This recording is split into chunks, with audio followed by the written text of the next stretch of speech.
찬송가 199장 나의 사랑하는 책 함께 찬송하도록 하겠습니다.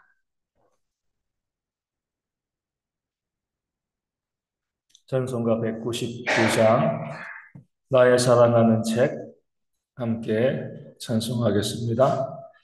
나의 사랑하는 책 비록 헤어졌으나 어머니의 무릎 위에 앉아서 재미있게 듣던 말 그때 일을 지금도 내가 잊지 않고 기억합니다. 귀하고 귀하다 우리 어머니가 들려주시던 재미있게 듣던 말이 책 중에 있으니 이 성경심이 사랑합니다. 옛날 용맹스럽던 다니엘의 경험과 유대 임금 다윗 왕의 역사와 주의 선지 엘리야 바람 타고 하늘에 올라가던 일을 기억합니다. 귀하고 귀하다 우리 어머니가 들려주시던 재미있게 듣던 말이 책 중에 있으니 이 성경심이 사랑합니다. 예수 세상 계실 때 많은 고난 당하고 십자가에 달려 죽임 당하리 어머니가 읽으며 눈물 많이 흘린 것 지금까지 내가 기억합니다. 귀하고 귀하다 우리 어머니가 들려주시던 재미있게 듣던 말이 책 중에 있으니 이 성경심이 사랑합니다. 그때 일은 지나고 나의 눈에 와나오 어머니의 말씀 기억하면서 나도 시시때때로 성경 말씀 읽으며 주의 뜻을 따라 살려 합니다.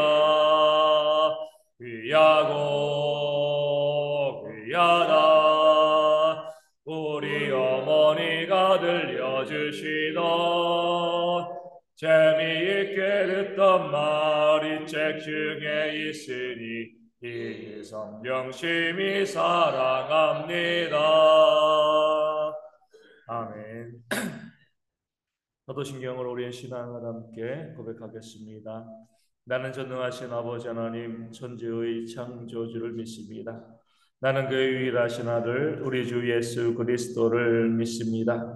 그는 성령으로 잉태되어 동정녀 마리아에게서 나시고 본디오 빌라도에게 고난을 받아 십자가에 못 박혀 죽으시고 장사된 지 사흘 만에 죽은 자 가운데서 다시 살아나셨으며 하늘에 오르시어 전능하신 아버지 하나님 우편에 앉아 계시다가 거기로부터 살아있는 자와 죽은 자를 심판하러 오십니다.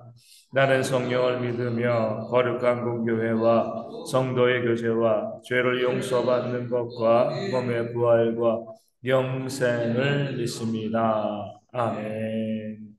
예레미야 30장 1절에서 11절까지의 말씀입니다. 예레미야 30장 1절에서 11절까지의 말씀.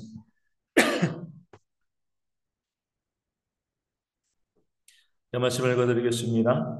여호와께로부터 말씀이 예레미야에게 임하여 이르시리라. 이스라엘의 하나님 여호와께서 이와 같이 말씀하여 이르시기를 내가 내게 일러준 모든 말을 책에 기록하라. 여호와의 말씀이니라. 보라 내가 내 백성 이스라엘과 유다의 포로를 돌아가게 할 날이 오리니 내가 그들을 그 조상들에게 준 땅으로 돌아오게 할 것이니 그들이 그 땅을 차지하리라. 여호와께서 말씀하시니라. 여호와께서 이스라엘과 유다에 대하여 하신 말씀이 이러하니라. 여호와께서 이와 같이 말씀하시되 우리가 무서워 떠는 자의 소리를 들으니 두려움이여 평안함이 아니로다. 너희는 자식을 해산하는 남자가 있는가 물어보라.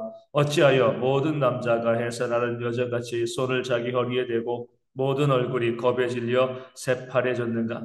슬프다 그날이여 그와 같이 엄청난 날이 없으리라. 그날은 야곱의 환난의 때가 되미로다. 그러나 그가 환난에서 구하여 냄을 얻으리로다. 만군의 여호와의 말씀이라. 그날에 내가 내 목에서 그 멍에를 꺾어버리며 내 포박을 끊으리니 다시는 이방인을 섬기지 않으리라. 그들은 그들의 하나님 여호와를 섬기며 내가 그들을 위하여 세울 그들의 왕 다윗을 섬기리라. 여호와의 말씀이라. 그러므로 나의 종 야곱아 너는 두려워하지 말라. 이스라엘아 놀라지 말라. 내가 너를 먼 곳으로부터 구원하고 내 자손을 잡혀가 있는 땅에서 구원하리니 야곱이 돌아와서 태평과 안락을 누릴 것이며 두렵게 할 자가 없으리라. 이는 여호와의 말씀이라. 내가 너와 함께 있어 너를 구원할 것이라. 너를 흩었던 그 모든 이방을 내가 멸망시키리라. 그럴지라도 너만은 멸망시키지 아니하리라. 그러나 내가 법에 따라 너를 징계할 것이요 결코 무지한 자로만 여기지는 아니하리라. 아멘. 오늘 본문은 하나님에 대해서 말씀하신 대로 신실하게 그 약속을 지키시는 역사하시는 그런 하나님이심을 우리 가운데 보여주고 있습니다. 2절 말씀을 보면 하나님께서는요 예레미야에게 내가 내게 일러준 모든 말을 책에 기록하라 이렇게 명령하십니다. 책에 기록한다는 것은요 계약서 쓰는 거죠. 작성하는 겁니다. 빼도 박도 못하게 하는 겁니다. 말은 어때요? 내가 말을 하고 잊어버릴 수도 있고요. 그 말을 얼마든지 뒤집을 수도 있습니다. 기록되어진 것은요, 명확하게 증거로 남을 수밖에 없습니다. 그래서 우리 검찰에서 또 우리 경찰에서 무엇하죠? 압수수색하는 거잖아요. 이메일도 뒤지고요, 그 자료도 뒤지고 또 핸드폰도 포렌식 해가지고 어떤 문자, 어떤 내용이 왔다 갔다 했는지 그런 내용이 나오면 그 문자로 내용이 나오면 기록된 내용이 나오면 그것이 증거가 되어지고 그 증거를 가지고 재판에서 또 유죄, 무죄 이것을 가리게 되어지는 겁니다. 그런 면에서 하나님께서 예레미야에게 기록하라 이렇게 말씀하신 것은 기록하였기 때문에 그 기록한 말씀 그대로 내가 반드시 지키겠다 이것을 약속하여 주고 있는 겁니다. 그 기록한 대로 하나님께서는요 남유다를 멸망시키시고 성전을 무너뜨리게 하셨습니다. 이스라엘 백성들은 우리는 하나님의 택한 백성이니까 이 성전은 하나님의 전이니까 결코 우리가 멸망하거나 이 전이 무너질 리가 없다라고 생각을 했습니다. 하지만 기록된 말씀에는 뭐죠? 말씀에 순종하지 아니하면 불순종하면 너희가 이방인에게 포로가 되어질 것이고 이 성전도 무너뜨려질 것이다. 이미 기록해 놓고 계신 거죠. 내 생각, 내 주장으로 그래 안전하겠지, 문제 없겠지, 하나님의 백성이니까, 하나님의 성정이니까 이렇게 생각하는 것 자체가 어리석은 거죠. 하나님께서 무엇이라고 기록해 놓으셨는가, 무엇이라고 말씀해 놓으셨는가 이것을 바라볼 수 있는 것이 우리의 지혜가 되어지는 겁니다. 이 시대 우리도 마찬가지죠. 교회가 무너지겠어? 내가 교회 다니고 있는데 내가 구원받지 못하겠어? 이렇게 생각하는 것 자체가 어리석은 생각이 되어지는 겁니다.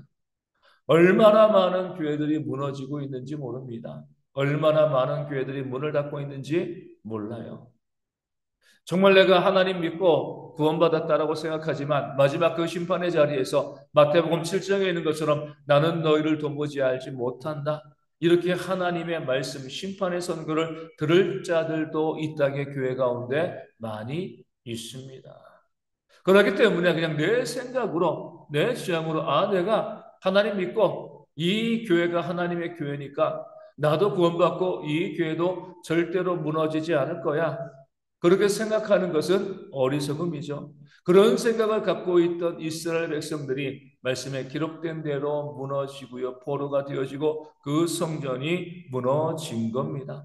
하나님께서는 분명하게 말씀하십니다. 순정의 화와 불순정의 복을 말씀하고 있는 거죠. 내 생각으로 교회가 살아있고 내 생각으로 내 신앙이 살아있는 것이 아니라 순종하는 자인가 순종하지 않는 자인가? 이것이 생과 사를 가르게 되어진다. 하나님께서 말씀으로 알려주고 있는 것입니다. 또한 하나님께서는요, 오늘 말씀을 통해서 기록하라라고 말씀하시고, 기록한 대로 뭐예요? 내가 너희를 70년 뒤에 다시금 해방시켜서 이곳으로 돌아오게 하겠다 말씀하여 주고 있습니다. 사람들의 생각으로는요, 이미 포로가 됐는데, 나라가 망했는데, 무슨 귀환이냐? 불가능하다. 이렇게 생각하고, 그렇게 포기할 수 있습니다. 그런데 하나님께서는 기록하라 말씀하신 거죠. 분명히 기록하라. 내가 기록하였으니까, 너희가 그 땅에서 회개하고 그 땅에서 내게 돌아오는 그 시간이 지나고 나면 70년 뒤에 반드시 너희를 이 땅 가운데 회복하겠다. 그렇게 말씀하시고요. 기록한 대로 하나님께서 왕조를 바꾸심을 통하여서 성전의 모든 기물을 가지고 예루살렘으로 돌아올 수 있도록 역사하여 주셨습니다. 말씀하신 대로 하시는 거죠. 말씀에 기록되어진 대로 심판하시기도 하고요. 다시금 회복시키기도 하시는 그런 하나님의 역사가 있음을 성경은 우리 가운데 보여주고 알려주고 있는 겁니다. 어떻게 보면 무서운 말씀이 되어질 수가 있는 거죠. 오늘 이 시대에도 동일하게 적용되어지는 말씀이기 때문에 그렇습니다. 하나님의 말씀은요, 살았고 운동력이 있습니다. 죽어있는 말씀이 아니에요. 그 말씀은 살아있고 능력이기 때문에 그 말씀에 순종하는 자들에게는요, 반드시 하나님께서 복을 내려 주십니다. 그렇기 때문에 내가 말씀에 순종하는 삶을 살고 있다라고 하면 미리 감사하셔야 돼요. 내 삶에 하나님께서 주시는 은혜와 복이 반드시 임할 것이기 때문에 그렇습니다. 근데 혹시 내가 말씀에 불순종하는 삶을 살고 있다라고 하면 지금 회개하셔야 됩니다. 하나님의 진노가 임하기 이전에 깨달아 알고요. 회개함을 통해서 그 하나님의 진노와 심판을 면하는 그런 지혜가 우리 가운데 있어야 할 줄로 믿습니다. 진짜 믿음은요. 하나님께서 말씀하신 그대로 다 역사하신다. 그 사실을 믿는 것이 진짜 믿음입니다. 그 믿음을 가지고 우리에게 주시는 모든 말씀 가운데 순종하시고요. 그 순종으로 하나님께서 우리 가운데 부어주시는 복을 받아 누리는 대형의 모든 성도 되어주시기를 소망합니다. 오늘 본문에서 우리가 주목해야 될 구절은요. 11절 하반절에 나오는 내가 법에 따라 너를 징계할 것이요 라는 구절입니다. 아주 중요한 구절이죠. 하나님께서 무엇에 따라 징계하신다고요? 법에 따라. 말씀에 따라 너희를 징계할 것이다. 이렇게 말씀하십니다. 우리 하나님은 창조주이시고요. 심판주이시고요. 전능자이십니다. 마음대로 하신다고 누가 뭐라고 하겠습니까? 누가 뭐라고 이야기할 게 없는 거죠. 하나님이 창조하셨고요. 하나님이 심판하시고 하나님 마음대로 모든 것을 하실 수 있습니다. 그럼에도 하나님께서는 내가 이 법대로 너희를 징계할 것이다.